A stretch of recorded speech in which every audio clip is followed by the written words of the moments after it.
నేను అడుగుతున్న ఒక్క రోజైనా ఒక్క గంట అయినా నేను ఎప్పుడన్నా సెలవు తీసుకున్నానా? నా మంత్రులు ఎప్పుడైనా అందుబాటులో లేరా? మీకోసమే కదా సచివాలయంలో వచ్చి కూర్చుంటుంది. ఇవాళ వేలాది మంది సచివాలయానికి వచ్చి కాగితాలు ఇచ్చిపోతున్నారు కదా. ఇవాళ జ్యోతిరావు పూలే ప్రజాభవన్లో ప్రతి అధికారి అక్కడ కూర్చొని ప్రజలు ఇచ్చే వినతి పత్రాలు చూస్తున్నాం కదా. ఎప్పుడైనా సెలవు తీసుకున్నానా మిత్రులారా?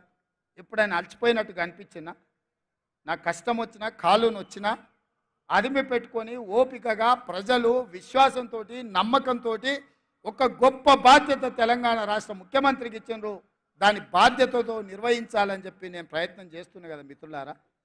ఎవరికైనా ఎప్పుడైనా ఏమైనా అన్యాయం ఏం చేసినామా?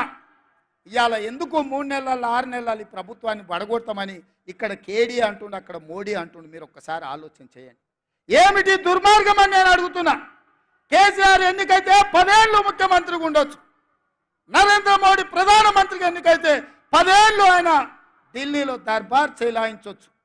మరి ఇవాళ ఇందిరమ్మ రాజ్యం పేదోళ్ళ ప్రభుత్వం వస్తే 6 నెలలు కూడా ఉండనియారంట. ఇదెక్కడ న్యాయం, ఇదెక్కడ ధర్మం అని నేను అడుగుతున్నా.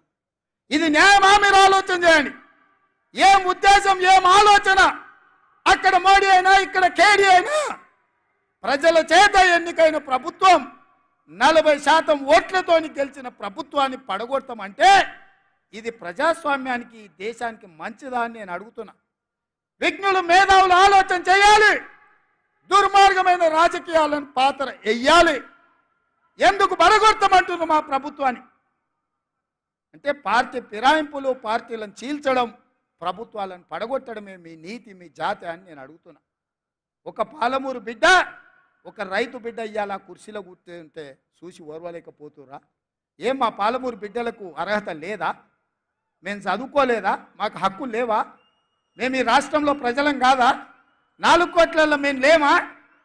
ఈ 4 కోట్ల ప్రజల కష్టాలలో మేము పోరాటం చేయలేదా? మేము తెలంగాణ ఉద్యమంలో లేమా?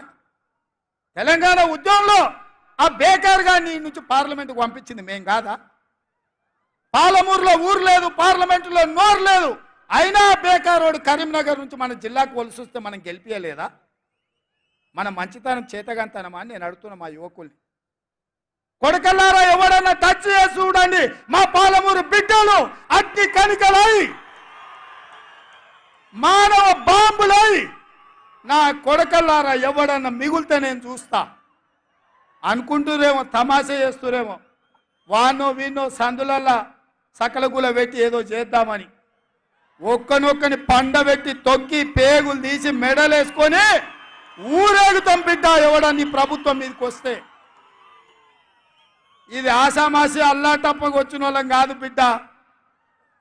నల్లమల అడవి నుంచి తొక్కుకుంటా ప్రగతి భవన్లో ఉన్న నిన్ను కంచెలు బద్దలు కొట్టి బజార్లకు ఈడ్చిన బిడ్డను బిడ్డ. ఇక్కడి నుంచి వచ్చినోని తట్ట పని, పార పని, మట్టు పని, ముంబాయి దుబాయి వలసలు పోవడే కాదు బిడ్డ, నీలాంటి వాళ్ళని గోతి తీసి బొంద పెట్టేది కూడా మాకు తెలుసు.